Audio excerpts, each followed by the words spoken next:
नमस्कार. आपला मागचा व्हिडिओ आपण एक चॅनल मॉनिटाईज होण्याबद्दल बोललो होतो की माझा चॅनलचा मॉनिटायझेशनचा प्रवास साधारणतः कसा होता आणि त्याच्यासाठी मी खरंच प्रयत्न केले किंवा नाही, तर अशा संदर्भात तो व्हिडिओ होता. पण तो एक याचा भाग झाला, टेकचा भाग झाला. पण आज मला एक वेगळ्याच विषयावर मुद्दाम खरंच बोलायचं. हा व्हिडिओ मी मुद्दामच शूट करते कारण की तो गरजेचा आहे. कारण की माझ्या डोक्यात खरं तर खूप दिवसापासून ते फिरते. मला एखाद्याने एखादी गोष्ट बोलली ती माझ्या मनात राहू शकत नाही. मला स्वतःला तो त्रास होतो, आतल्यात मी ती ठेवू शकत नाही. त्याचा मुद्दा असा की अनेक अशा गृहिणी असतील माझ्यासारख्या, मला असं वाटतं की अनेक गृहिणी असतील, तर मला सांगा गृहिणीचा कन्सेप्ट आजही चुकीचा काय समाजामध्ये? एक स्त्री एका स्त्रीला समजून घेऊ शकत नाही का? तर अशीच एक नात्यातली स्त्री मला बोलली काही दिवसांपूर्वी की तू घरीच असते, तुला काही काम नाही, तू रिकामी आहे, तुझ्या डोक्यात सतत तेच विचार, म्हणजे तेच विचार म्हणण्याऐवजी काही गोष्टी अशा जीवनात काही लोकांकडून, घरच्यांकडून म्हणा, अशा मला ज्या त्रासदायक गोष्टी झाल्या त्या गोष्टींचा अर्थात अनेक स्त्रियांना त्रास होतो. कारण की बरेचदा आपण स्वतःला सिद्ध करत राहतो आणि ते सिद्ध करू शकत नाही म्हणून त्या गोष्टींचा त्रास होतो. कारण की आपण खरे असतो आणि बरेचदा ज्या लोकांची सत्ता असते, आपण म्हणतो अनेक घरांमध्ये कुटुंब म्हणतो ना आपण, जे विस्कटलं जातं ना, त्याच एकमेव कारण काय असतं माहिती का? की ज्या व्यक्ती खरंच चुकीच्या असतात, चुकीच्या वागतात, त्या व्यक्तींच्या हातातच घरातील सत्ता असते. म्हणजे त्या व्यक्ती ठरवतील तेच निर्णय घरामध्ये घेतले जे ठरले जातात. त्यामुळे मग इतर ज्या गोष्टी, जे लोक ज्यांच्यावर आरोप केले जातात, ज्यांना चुकीचं ठरवलं जातं, जे चुकीचे नसतात पण त्यांना ते सिद्ध करता येत नाही आणि मग त्या लोकांची मानसिक स्थिती बिघडते अर्थातच. आणि सगळेच त्याच्याकडे दुर्लक्ष करू शकतील असं नाहीये, पण काहींना त्या गोष्टीचा अर्थात त्रास होतो की मी बरोबर आहे तरी माझ्यावरती आरोप होतात, मला चुकीचं ठरवलं जातं. मग अनेक असे जण की ते सिद्ध करण्याच्या मागे लागतात. तर माझंही काही दिवसापूर्वी हाच कन्सेप्ट होता की चुकीच्या गोष्टी जर घडत नसतील किंवा ती चुकीची नाहीये, माझ्या वागण्याला बोलण्याला काहीतरी अर्थ आहे आणि तो मी सिद्ध करण्याच्या मागे धावत होते. पण त्यातून काहीही साध्य होत नाही हे मी अनुभवलं. त्यातून मी शिकली की चुकीच्या लोकांपुढे स्वतःला सिद्ध करायला जायचं नाही. त्यात होणारा मानसिक त्रास हा आपल्या स्वतःला जास्त होतो.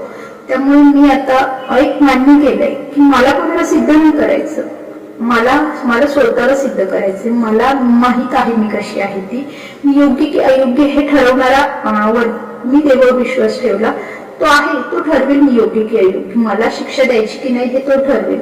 हे लोकांनी आरोप केले म्हणून माझं व्यक्तिमत्व लगेच तसं घडत नाही किंवा माझं त्या व्यक्तिमत्वाला माझ्या व्यक्तिमत्वाला घडवणारे ते नाहीत, माझ्या व्यक्तिमत्वाला घडवणारा तो वरचा करता करवता आहे. तर अशा अनेक विचारांनी मी घडत गेले आणि मग आज मी त्यातून खरं तर अर्थात बाहेर पडले. पण तरी मला परवा एक नातेवाईक, एक स्त्री नातेवाईक जी आहे माझ्या सासरकडूनच आहे, तर ती मला म्हणते की तू घरीच असते, रिकामीच असते, तुला काही काम नाही, त्यामुळे तू सतत तेच विचार करते की मी त्यावर बोलते. तर मी बोलत नाही. अर्थात मी माझ्या नातेवाईकांचे नंबर माझ्या मोबाईलमध्ये ठेवले पण नाही. मला नाही करायचं कोणाशी क्वेश्चन, काय झालं, कसं झालं, माझ्याबद्दल सगळे करतात, मला त्याचा फरक नाही पडत. पण खरं सांगायचं म्हणजे माझ्याबद्दल कोण काही चर्चा करतं हे जाणून घेणं मी जेव्हापासून बंद केलं ना, तेव्हापासून आय एम हॅपी. खरंच मी खूप आनंदी राहायला लागले. कारण की खरं म्हणजे आपण दुःखी केव्हा होतो जेव्हा आपल्याला इकडून तिकडून गोष्टी कळतात नाही का, तुझ्याबद्दल तू तसा बोलला, तुझ्याबद्दल तू असा बोलला, या गोष्टी जेव्हा आपल्याला कळतात ना तेव्हा आपल्याला त्रास जास्त होतो. मग मी ह्या गोष्टी पण जाणल्या, मग ह्या गोष्टीपासून मी स्वतःला दूर केलं. कोणाचेच नंबर नको, कोणाशीच कॉन्टॅक्ट नको. कॉन्टॅक्ट जर नसेल ना कोणाशी आपल्यापर्यंत संभाषणच नसेल ना की कोण व्यक्ती तुझ्याबद्दल काय बोलला हे आपल्यापर्यंत पोहोचलंच गेलं नाही ना, तर मग आपल्याला त्याचा फारसा फरक पडत नाही. आणि या गोष्टी मी खरंच अनुभवल्यात आणि त्याचा माझ्या जीवनावर खूप पॉझिटिव्ह परिणाम झालेला आहे. तुम्ही पण नक्की अनुभव घेऊन बघा की जे लोक दोन्ही बाजूनी सतत पिण्या लावण्याचं काम करतात ना, की त्यांना सांगतात, त्यांच्याकडून आपल्याबद्दल बोलतात, त्यांच्याकडून ऐकलेलं आपल्याबद्दल आपल्याला येऊन सांगतात आणि याच्यामध्ये मतभेद तयार होतात नातेसंबंधांमध्ये आणि आपली मानसिक स्थिती बिघडते खरं तर सांगायचं म्हणजे. आणि आपण कुठेतरी रागात वेशात सतत त्याच गोष्टींमध्ये फिरत राहतो आणि आपल्याला सिद्ध करू शकत नाही कारण की ते मान्य करत नसतात आणि आपल्यालाही ते मान्य नसतं. अशा पेक्षा या लोकांपासून सतत लांब राहिलेले बरं. तर मी तर हाच कॉन्सेप्ट निवडलाय खरं सध्यात आणि त्यातून मी खरंच खूप आनंदी हॅपी. तर असा हा अनुभव मला हेच सांगायचे त्या व्यक्तीला, जी व्यक्ती मला म्हणते. मला सांगा, एक गृहिणी, मी सकाळी 5:45, मला 2 मुलं आहेत, एक 12 वर्षाचा मुलगा आहे, एक 8 वर्षाचा मुलगा आहे. एक 6वीला, एक सकाळी 5:45 मी माझा अलार्म असतो. 5:45 उठल्यानंतर मोठा मुलासाठी मला उठल्यानंतर तयारी करायची असते, टिफिन असतो त्याचा जेवणाचा डब्बा, भाजी चपाती, त्याला भाजी पोळी द्यायची असते.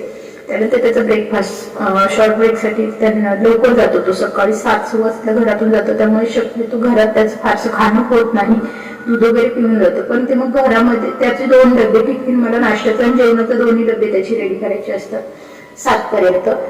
5:45 उठल्यानंतर 6:15 मी त्याला उठवते, त्याची तयारी, त्याचा तो मोठा आहे म्हणून त्याची तो इंडिपेंडेंट सगळ्या गोष्टी करतो अर्थात. पण काही वर्षापूर्वी मला त्याच्या सगळ्या गोष्टी कराव्या लागत होत्या अर्थात. तो एक आई म्हणून तो माझा कर्तव्याचा भाग झाला. पण आता त्या गोष्टी नाही. पण मला टिफिन वगैरे रेडी करून हा 1 तास, 1 तासाचा कालावधी मला साधारणतः जातो. त्यानंतर तो जेव्हा घराच्या बाहेर जातो, त्यानंतर मला छोटा मुलगा आहे, त्याला उठवायला लागतं.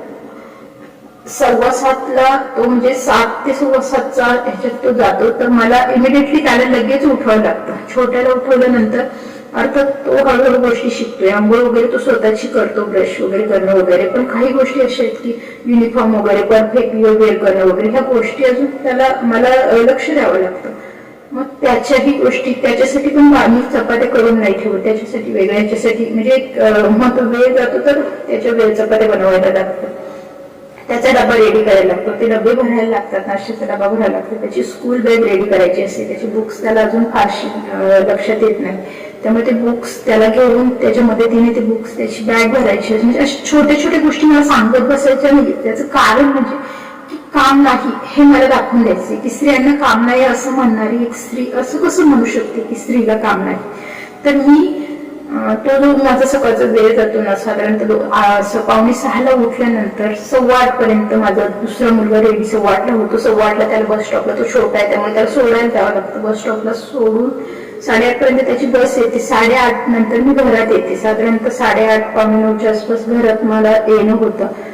तो सकाळी उठल्यानंतरचा 2-2.5-3 तास जो माझा वेळ जातो ना, तो पेशन्स म्हणतो, जो थकवा, म्हणजे मी पूर्णपणे कंटिन्यू उभी असते किचन मध्ये, तो 2-2.5 तासामध्ये मी पूर्णपणे थकून जाते खरं सांगायचं. आणि अनेक स्त्रियांची ही धावपळ होते, मला माहित असणारे अर्थातच होतेच. त्यानंतर मुलांना सोडून आल्यानंतर एक असं थकवा, म्हणजे एक रिलॅक्सेशन म्हणतो ना आपण, की आता मला काहीच नको, मला थोडासा ब्रेक हवाय, मला शांतता हवी आहे, मला बसायचे, मला शांत, मला आता मी लगेच काही करू शकत नाही. पण तरी देखील मी बसू शकत नाही, इच्छा असूनही मी बसू शकत नाही. मला घरात कोणी नसतं माझ्या मागे, पण तरीही मला आल्यानंतर एक स्वतःसाठी फार घेतला तर चहाचा कप बनवून घेते. त्या 8:45-9च्या आसपास. 9 नंतर माझ्या घराचा किचन ओटा हा पूर्ण भांड्यांनी भरलेला असतो. बेसिन हे भांड्यांनी फुल झालेलं असतं. त्या गोष्टीसाठी मला 1 तास निघून जातो. ते भांडे, तो किचन ओटा पूर्ण आवडणार. त्यानंतर घराला झाडू मारायचा असतो. आपल्याकडे उठल्यानंतर परोक्षा घराला झाडू मारतात. ही प्रथा किंवा हे म्हणतो ना कन्सेप्ट मला माहीत जरी असलं तरी मला उठल्यानंतर मी लगेच घर साफ करत बसू शकत नाही. मला आधी माझ्या मुलांना स्कूलला रेडी करून पाठवणं गरजेचं वाटतं. म्हणून ही जी वेळ आहे किंवा हे झाडलोट जी आहे ती माझी मुलं गेल्यानंतरच होतात. मग घरात झाडू मारणं, घर आधी पुसून घेणं, ह्या गोष्टी होतात. टॉयलेट बाथरूम साफसफाई असते. या गोष्टींसाठी साधारणतः किती वेळ जात असेल हा विचार त्या महिलेनेच करावा.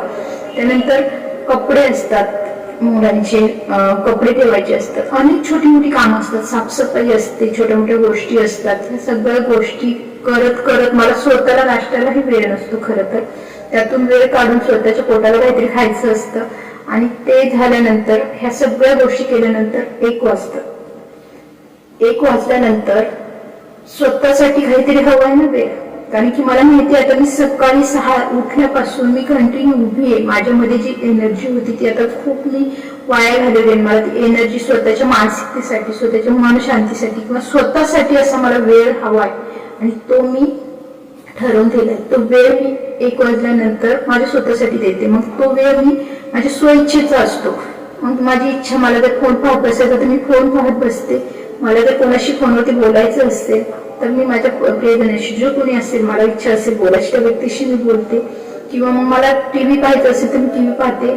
जी माझी इच्छा, ज्या दिवशी माझी जी इच्छा असते तो वेळ मी त्यासाठी देते. मला जर आरामच करायचा असेल तर मी लोटून घेते. मला अर्थात झोप येत नाही दुपारचं, पण मी पडते नाही. मला शक्यतो मला झोपावं असं वाटत नाही, पण मला एक माझं म्हणतो ना फ्रेशनेस मिळण्यासाठी मला तो वेळ गरजेचा असतो. माझा स्वतःचा हक्काचा तो वेळ मी मानते. मग मला त्यात वाचायचं असेल तर मी वाचन करते, मला स्टोरी वाचायची असेल तर मी स्टोरी वाचते. असा तो वेळ मी 1 ते 1.5 तास साधारणतः माझ्यासाठी देते. त्यानंतर 2:30 ते 2:45च्या आसपास, म्हणजे 2:30 ते 2:40 या वेळेत, 2:30 ते 2:40 त्या वेळेत साधारणतः माझा मोठा मुलगा परत रिटर्न स्कूलवरून येतो. मग विचार कर माझ्यासाठी मला किती वेळ मिळतो. मग त्या एका स्त्री असणाऱ्या स्त्रीने असं कसं म्हणावं की तू रिकामीच असते, तुला वेळ नाही म्हणून. हा खरंच एका स्त्रीने स्त्रीसाठी वापरलेलं वाक्य मला खूप वेदनादायक वाटलं. आज मी या सगळ्यात माझ्या स्वतःसाठी 1-1.5 तास काढते आणि ती व्यक्ती म्हणते तुला काही काम नाही, तू रिकामीच असते, तू काहीतरी कर. तू काहीतरी कर म्हणजे हिचं म्हणणं काय कर, तू सुईदोरा घे, तू काहीतरी विणकाम शिक, तू काहीतरी ते आरीवर्क वगैरे असतं हल्ली. मी आरीवर्क पण पाहिले, अनेक महिलांनी शिकलं पण आहे. अर्थात ते काम मी त्याला नावं नाही ठेवत, पण शेवटी एक आवड आहे. आवडीने करणाऱ्या गोष्टीला काम म्हणतो. म्हणजे काम ते आपल्याला आवडीने जर आपण केलं तर ते काम एक उत्तमरित्या होतं आणि आपलं मानसिक समाधान त्यात असतं. मी नाही करू शकत, मला त्यात इंटरेस्ट नाही. एवढं छोटस काम ते बारीक डोळ्यांनी मी नाही करू शकत. आणि ती व्यक्ती मला म्हणते की तू विणकाम कर, तू ते आरी वर्क कर, तू ब्लाउज ते वर्क बघ वगैरे. नाही करू शकत मी, एवढा वेळ माझ्याकडे नाहीये, तेवढा वेळ मी नाही देऊ शकत. मी पाहिलंय ते काम करताना अनेक स्त्रियांना, इतकं बारीक ते काम असतं की पूर्ण मान पाठ ही एक होते. आणि ते काम केल्यानंतर मी माझं घरकाम करायला तू येणार आहेस का? नाही ना, ते मलाच करायचंय. मग मला माझ्या स्वतःच्या तब्येतीची काळजी घेणे अर्थातच गरजेचं आहे. तर असा हा माझा नंतर पुन्हा प्रवास सुरू होतो. 2:30-2:45 आल्यानंतर त्याला पण भूक लागलेली असते, त्याला पण काहीतरी खायला हवं असतं, त्याच्यासाठी काहीतरी बनवून द्यायचं असतं किंवा घरात असेल ते गरम वगैरे करून द्यायचं असतं. म्हणजे एक मुलांसाठी तो वेळ सुरू होतो माझा. त्याचा 1 तासभर गेला, 1 तासाभराने पुन्हा छोटा मुलगा, त्याचे वडील घरामध्ये येतात, त्यांचं नाश्ता पाणी जे काही असेल ते सुरू होतं. त्यानंतर 5-5:30 आरामात होऊन जातात त्यांच्या खाण्यापिण्यामध्ये. पुन्हा बेसिंग मध्ये वेग लागतो. चहा पाण्याची भांडी, मुलांची टिफिन आलेले असतात, ते टिफिन कमी करायचे, त्या गोष्टी आल्यानंतर त्यांचे कपडे असतात, काय इकडे तिकडे असतं मुलं टाकतात अर्थातच.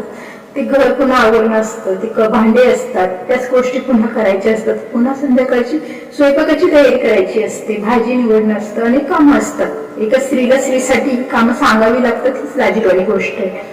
तर ही छोटी मोठी कामं नाही बोलून दाखवू शकत. पुढे लसूण निवडणं असो, भाजी निवडणं असो, भाजी कांदा कापणं असो, किती कामं असतात. त्यासाठी वेळ लागतो ना.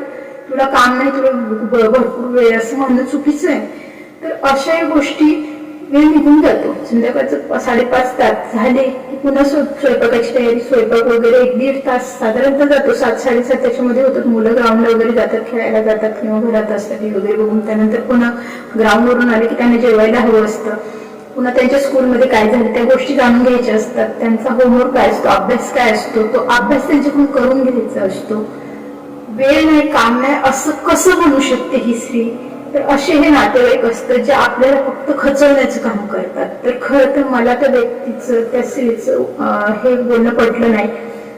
अर्थात मी त्या व्यक्तीला प्रत्युत्तर त्यावेळेस दिलं नाही, पण मला ही गोष्ट खरंच म्हणायला लागली की एक स्त्री एका स्त्रीला असं कसं म्हणू शकते. प्रत्येक स्त्रीचं व्यक्तिमत्व हे वेगवेगळं असू शकतं. एखादी स्त्री खूप मेहनती असू शकते, ती घरात बाहेर सगळीकडे करू शकते. एखादी स्त्री घरकामाने थकू शकते, एखादी स्त्री ऑफिस वर्कने थकू शकते. प्रत्येक स्त्रीचं असं एक वेगळं व्यक्तिमत्व असू शकतं ना, की नाही मी खूप केलंय, मी माझी मुलं वाढवली आहेत, मी जॉब केलाय, मी पार्लर चालवते, मी आमकं करते, मी तमकं करते. तुला ते पटतं, तुला त्यात आनंद असेल म्हणून तू करतेय. मला काय, मला कशामध्ये आनंद आहे? मी माझं कुटुंब निवडलंय, मी एक गृहिणी म्हणून स्वतःला निवड, माझी ती आवड निवड आहे, जे काय आहे ती मी स्वीकारली, मी त्या पद्धतीने करते, माझ्यापर्यंत पूर्ण 100% मी देते. पण मला वेळच म्हणजे मला काही काम असं म्हणणं हे खरंच खूप चुकीचं आहे असं मला वाटतं. तर त्या नातेवाईकांसाठी, त्या गृहिणीसाठी मला एवढं सांगायचंय की एका गृहिणींना नाव ठेवणं खरंच खूप चुकीचं आहे. स्त्री काम करते घरामध्ये, मीही करते, मला माझा वेळ मला माहिती, माझ्यासाठी किती वेळ आहे, माझ्याकडे किती वेळ नाही. त्यामुळे मला कोणी कमी लेखणं हे मला खरंच आवडणार नाही, हे मला सांगायचे. माझ्यासारखं अशा अनेक गृहिणी असेल ज्यांच्यावर आरोप केले जात असतील की ती रिकामीच असते, घरीच असते, तिला काही काम नाही वगैरे असं तसं. तर हे खरंच बोलणं खरंच खूप चुकीचं आहे. गृहिणीसाठी घर सांभाळणं हा खरंच खूप आपण म्हणतो ना, खूप मानसिक त्याचा त्रास आहे हा. खरं तर मानसिकता खूप लागते त्याच्यामध्ये, एनर्जी म्हणतो आपण ती खूप लागते. कामापेक्षाही मुलांना सांभाळणं हे देखील खूप म्हणतो ना आपण, त्याच्यासाठी पेशन्स खूप लागतो या सगळ्या गोष्टींसाठी. तर बऱ्याचदा अगदी म्हणतो ना आपण पेशन्स ठेवतो असं सुद्धा होतं, इतकं त्रास मुलं करतात. तर त्यातून सुद्धा स्वतःला सावरायचं असतं, पुन्हा ते घर सांभाळायचं असतं, मुलांच्या जबाबदारी सांभाळायच्या असतात, अनेक गोष्टी असतात. हा स्ट्रेस आपण कोणाला नाही सांगू शकत, कारण की ती आपली मुलं आहे, आपलंच कुटुंब आहे, आपल्याच कुटुंबामध्ये होणारे प्रॉब्लेम्स ते नाही त्याबरोबर आपण शेअर करू शकत. त्यामुळे प्लीज महिलांनी तरी महिलांना समजून घ्या. ऍटलिस्ट आताच्या काळामध्ये हे खरंच खूप कठीण आहे. पूर्वीच्या स्त्रिया देखील आताच्या सुनांना नावं ठेवतात, मुलींना नावं ठेवतात, पण खरंच त्या महिलांनी विचार करावा की आपल्या वेळेस एवढी जबाबदारी होती का मुलांची. आम्ही म्हणजे ज्या जनरेशन मध्ये वाढलो त्या जनरेशन मध्ये आमच्या आई वडील 10वी पर्यंत शाळेत कधी नव्हते. पण आताच्या मुलांकडे डेली एव्हरी डे खूप सारं लक्ष द्यावं लागतं, खूप सारा वेळ मुलांकडे द्यावा लागतं. आपले आई वडील एवढं वेळ आपल्यासाठी देत नव्हते. आपल्याला जेवणामध्ये बनवून ठेवलं गेलेलं स्वतःच्या हाताने घेऊन आपण खात होतो. आजच्या मुलांना खूप लक्ष द्यावं लागतं. खूप गोष्टी बदलल्यात. ह्या स्त्रियांनी एकमेकांना समजून घेणं खूप गरजेचं आहे, ही काळाची गरज आहे. आजच्या व्हिडिओमध्ये मला एवढंच सांगायचं. हे माझं खरं तर म्हणतो ना तळमळीचं व्यक्तिमत्व मी व्यक्त केलंय की मला खरंच काही गोष्टींचा त्रास होतो. कुणी बोललं की त्या गोष्टी मला सहन होत नाही आणि कुठेतरी मन मोकळं करायचं म्हणून हा प्लॅटफॉर्म माझ्यासाठी मी निवडलाय आणि तिथे मी माझं मन व्यक्त केले. तुम्हाला व्हिडिओ जर आवडला असेल, व्हिडिओ कसा वाटला, व्हिडिओ आवडला असेल तर व्हिडिओला लाईक करा. कुणाला काही यातून मन किंवा काही भावना दुखावल्या असतील तर त्यासाठी मला माफ करा. भेटू पुन्हाच अशा एखाद्या विषयाला घेऊन लवकरच. धन्यवाद.